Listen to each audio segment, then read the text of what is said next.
The U.S. Navy's stealthy new first-of-its-kind destroyer will incinerate targets with lasers, fire advanced weapons to destroy moving targets at sea and use upgraded interceptor missiles to track and knock out approaching enemy fire, all as part of a broader strategic shift to prepare the high-tech ship for massive, blue-water maritime warfare on the open seas.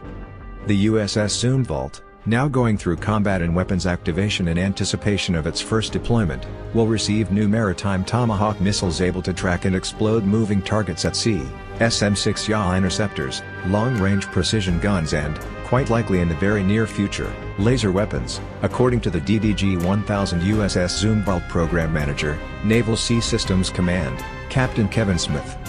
"We are no longer what is called a land attack that operates in the littorals. We are now an offensive surface strike platform for blue water. The Navy made a decision to go that way, for good reason," Smith said, speaking at the Navy League's annual Sea Airspace Symposium. The Zumwalt, he said, is specifically engineered with the space, weight and power configurations able to accommodate a new generation of weapons.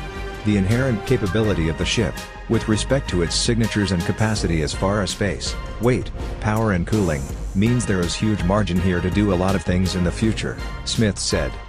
Regarded as the most advanced warship ever built, the Zumwalt uses an electric drive with an integrated power system engineered to more quietly and efficiently propel the ship as well as generate enormous volumes of onboard electrical power for computing, maintenance and weapons.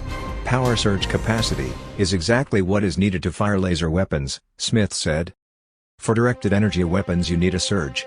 There is technology we are looking at right now to assess how the ship can have the energy storage that would facilitate that surge capacity. That is something we looked at with the railgun a few years ago with a feasibility study, and I think with directed energy we will do the same thing. Explaining it is really just capacitors, Smith said the process would likely begin with a 150 kW laser, like that which is now being installed on a Navy amphib, the LPD-27. The Zumwalt's electric drive and integrated power system, generating 78 megawatts of power, may provide a technological infrastructure sufficient to offer a kind of bridge to future weapons and war, according to a 2010 Naval War College essay called The Zumwalt-class Destroyer, a Technology Bridge? Shaping the Navy After Next. The integrated power system allows such weapons as high-powered lasers and electromagnetic railguns to be used without significantly impacting the ship's electronic surveillance and weapons control systems or speed, a critical operational factor, given the high electrical demands of these on-the-horizon weapons, the essay states. By pointing to the Zumwalt as a bridge or transition to the future of war, given its collection of emerging, yet promising technologies, the essay refers to the DDG-1000 as the ship that will help pull these technologies out of various laboratories and ground test sites and get them deployed to sea, where they could revolutionize warfare at the tactical, operational, and strategic levels. At its inception, the Zumwalt was thought of primarily as a land attack platform. While that mission has not fully disappeared, the ship's development has been progressively shifting toward this broader combat scope. Thus, the integration of the new weapons.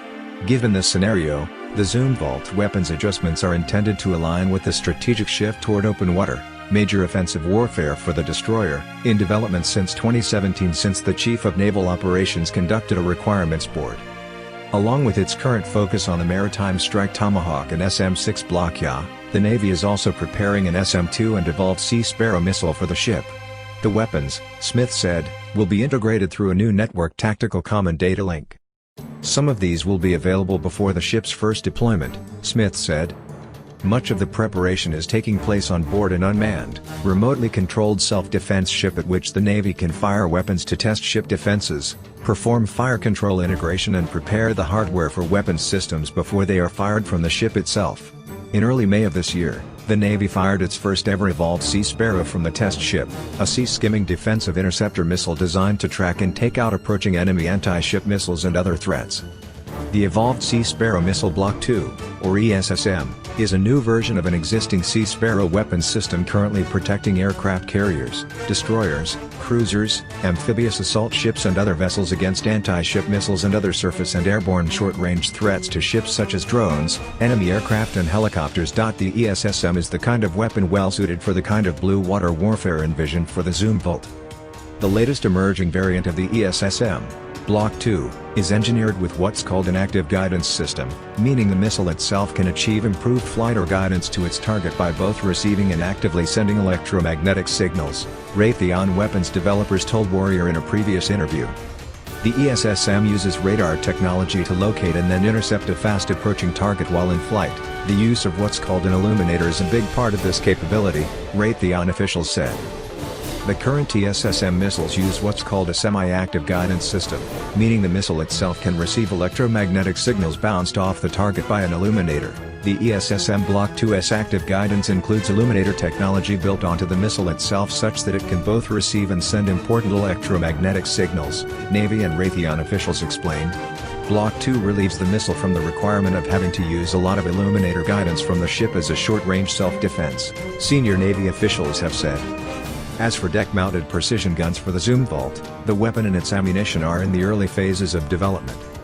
We are waiting for the new bullet to come and give us the longest range possible for land attack strike and surface warfare, Smith said.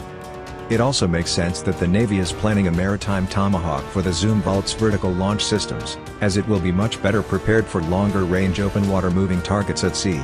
Unlike a typical Tomahawk missile which, over the years, has been used to successfully target and destroy fixed targets such as enemy bunkers, static troop locations, command and control as well as key infrastructure, the new Maritime Strike Tomahawk is specifically engineered with a next-generation ability to track and destroy moving targets at sea, Navy and Raytheon developers say. The Maritime Strike Tomahawk hinges on new seeker technology and faster computer processing speeds to engineer several modes wherein the Tomahawk can be retargeted in flight to destroy moving targets in the event of unforeseen contingencies. Navy program managers have told Warrior that the weapon incorporates an all-weather seeker, coupled with mid-course in-flight target updates. While weapons developers explain that many of the particular details of the new seeker technology are not available for discussion for security reasons, officials do say it is designed to integrate with and function alongside existing Tomahawk targeting and navigation technologies such as infrared guidance, radio frequency targeting and GPS systems. Smith said that the Zumwalt program is now acquiring existing Tomahawks while preparing to integrate the new maritime variant. The Navy is also upgrading its tactical Tomahawk weapons control system to reduce its hardware footprint, streamline weapons functions and integrate new, updated software able to increase cybersecurity through a simplified user interface, service officials said. Multiple systems can now be accessed from a single workstation and other systems were condensed, freeing up space in control rooms, a Navy statement said. Tomahawks have been upgraded several times over their years of service.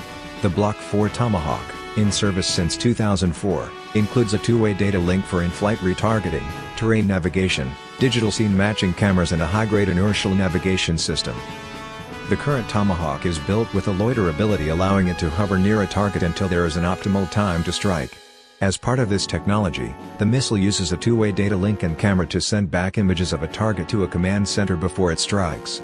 The weapon is also capable of performing battle damage assessment missions by relaying images through a data link as well, Raytheon said. The Navy has been wrapping up the procurement cycle for the Block 4 tactical Tomahawk missile.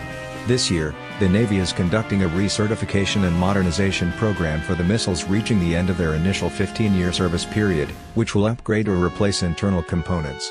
The upgraded weapons will then be returned to the fleet for the second 15 years of their 30-year planned service life. Handling the rough seas of major maritime combat is, of course, an indispensable element of the kind of naval warfare anticipated for the Zumwalt.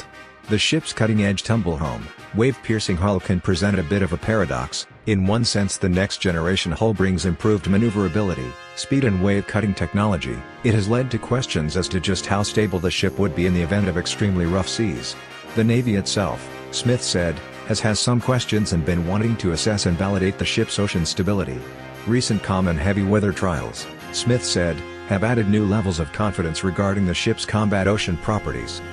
What I will tell you is all the engineers and scientists of the world are excited about how this is going. We were not sure with the dynamic stability, Smith said.